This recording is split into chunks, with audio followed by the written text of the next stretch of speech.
اعوذ باللہ من الشیطان الرجیم بسم اللہ الرحمن الرحیم۔ جنت کا راستہ۔ حضرت علامہ جلال الدین صاحب سیوطی رحمۃ اللہ علیہ نے کنز الاعمال کی روایت سے نقل فرمایا کہ ایک مرتبہ جناب رسالت مآب صلی اللہ علیہ وآلہ وسلم کی خدمت میں ایک شخص سائل نے حاضر ہو کر چند اہم اور ضروری باتوں کے متعلق سوالات کیے اور آپ صلی اللہ علیہ وآلہ وسلم نے حمد و ثنا کے بعد جوابات ارشاد فرمائے۔ ان سوالات و جواب کا ترجمہ حسب ذیل ہے۔ سائل: اے اللہ تعالیٰ کے نبی صلی اللہ علیہ وآلہ وسلم، میں چاہتا ہوں کہ ایک بڑا عالم بن جاؤں۔ حضرت صلی اللہ علیہ وآلہ وسلم: تو اللہ سے ڈرتا رہے، بس بڑا عالم بن جائے گا، یعنی اللہ تعالیٰ کا خوف اور اس کے حکموں پر عمل علم و حکمت کے خزانے خود ہی فراہم کر دیں گے۔ سائل: میں چاہتا ہوں کہ دولت مند بن جاؤں۔ حضرت صلی اللہ علیہ وآلہ وسلم: تو قناعت اختیار کر مالدار ہو جائے گا۔ سائل: میری خواہش ہے کہ سب سے بہتر شخص ہو جاؤں۔ حضرت صلی اللہ علیہ وآلہ وسلم: سب سے بہتر وہ ہے جو لوگوں کو نفع پہنچائے۔ سائل: میں سب سے عادل شخص بننا چاہتا ہوں۔ حضرت صلی اللہ علیہ وآلہ وسلم: اگر تو سب کے لیے بھی وہی پسند کرے گا جو اپنے لیے پسند کرتا ہے تو سب سے زیادہ منصف اور عادل شخص بن جائے گا۔ سائل: میں اللہ تعالیٰ کے دربار میں مقرب بننا چاہتا ہوں۔ حضرت صلی اللہ علیہ وآلہ وسلم: ذکر الہی میں مصروف رہ تو تیری خواہش پوری ہو جائے گی۔ سائل: میں محسنوں اور نیکوکاروں میں سے ہونا چاہتا ہوں۔ حضرت صلی اللہ علیہ وآلہ وسلم: اللہ تعالیٰ کی اس طرح عبادت کر گویا تو اسے دیکھ رہا ہے، اگر یہ ممکن نہ ہو تو اس طرح کر جیسے وہ تجھ کو دیکھ رہا ہے۔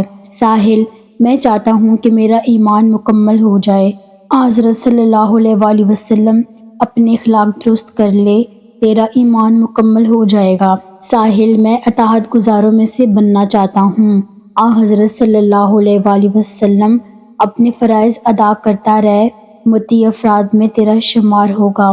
سائل: میں اللہ تعالیٰ کے سامنے اس حال میں حاضر ہوں کہ تمام گناہوں سے پاک ہوں۔ حضرت صلی اللہ علیہ وآلہ وسلم: تو جنابت سے غسل کر، اس کی برکت سے روز جزا گناہوں سے پاک اٹھے گا۔ سائل: میری خواہش ہے کہ حشر میں نور کے ساتھ اٹھایا جاؤں۔ حضرت صلی اللہ علیہ وآلہ وسلم: تو کسی پر ظلم نہ کر، قیامت کے دن نور میں اٹھے گا۔ سائل: میں چاہتا ہوں کہ اللہ تعالیٰ مجھ پر رحم کرے۔ حضرت صلی اللہ علیہ وآلہ وسلم: تو اپنی جان اور خلق پر رحم کر، اللہ تعالیٰ تجھ پر رحم کرے گا۔ سائل: میں چاہتا ہوں میرے گناہ کم ہوں۔ حضرت صلی اللہ علیہ وآلہ وسلم: استغفار کثرت سے کیا کر، تیرے گناہ معاف ہو جائیں گے۔ سائل: میں بزرگ بننا چاہتا ہوں۔ حضرت صلی اللہ علیہ وآلہ وسلم: مصیبت میں لوگوں سے اللہ کی شکایت نہ کر، بزرگ ہو جائے گا۔ سائل: میں چاہتا ہوں کہ میرے رزق میں وسعت ہو۔ حضرت صلی اللہ علیہ وآلہ وسلم: تو ہمیشہ باطہارت رہ، تیرے رزق میں برکت ہوگی۔ سائل: میں چاہتا ہوں کہ اللہ تعالیٰ اور رسول صلی اللہ علیہ وآلہ وسلم کا دوست بن جاؤں۔ حضرت صلی اللہ علیہ وآلہ وسلم: جو چیزیں اللہ تعالیٰ اور رسول اللہ صلی اللہ علیہ وآلہ وسلم کو پسند ہیں، ان کو پسند کر، اور جس سے اللہ اور رسول صلی اللہ علیہ وآلہ وسلم کو نفرت ہے، ان سے نفرت کر۔ سائل: میں اللہ کے غضب سے بچنا چاہتا ہوں۔ حضرت صلی اللہ علیہ وآلہ وسلم: کسی پر بے جا غصہ نہ کر، اللہ تعالیٰ کے غضب سے محفوظ رہے گا۔ سائل: میں اللہ تعالیٰ کے دربار میں مستجاب الدعوات بننا چاہتا ہوں۔ حضرت صلی اللہ علیہ وآلہ وسلم: تو حرام چیزوں اور حرام باتوں سے بچ۔ سائل: میں چاہتا ہوں کہ اللہ تعالیٰ مجھ کو قیامت میں سب کے سامنے رسوا نہ کرے۔ حضرت صلی اللہ علیہ وآلہ وسلم: اپنی شرمگاہ کی حفاظت کر، اللہ تعالیٰ تجھ کو رسوا نہ کرے گا۔ سائل: میں چاہتا ہوں کہ اللہ میرے عیب چھپا لے۔ حضرت صلی اللہ علیہ وآلہ وسلم: تو اپنے بھائیوں کے عیب چھپا، اللہ تعالیٰ تیری عیب پوشی کرے گا۔ سائل: میری غلطیاں کیسے معاف ہوں گی؟ حضرت صلی اللہ علیہ وآلہ وسلم: خوف خدا سے رونے سے، خدا سے عاجزی کرنے اور بیماریوں سے۔ سائل: کون سی نیکی اللہ کے نزدیک افضل ہے؟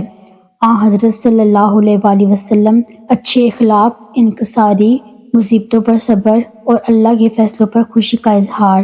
سائل: اللہ کے نزدیک سب سے بڑی برائی کیا ہے؟ آ حضرت صلی اللہ علیہ وآلہ وسلم بدترین اخلاق اور کنجوسی۔ ساحل، کون سا عمل اللہ کے غضب کو روکتا ہے؟ آ حضرت صلی اللہ علیہ وآلہ وسلم پوشیدہ طور پر صدقہ دینا اور قرابت داروں کا حق ادا کرنا اور ان سے سلوک و احسان سے پیش آنا۔ ساحل، جہنم کی آگ کو کون سی چیز بجھائے گی؟ آ حضرت صلی اللہ علیہ وآلہ وسلم نماز اور روزہ۔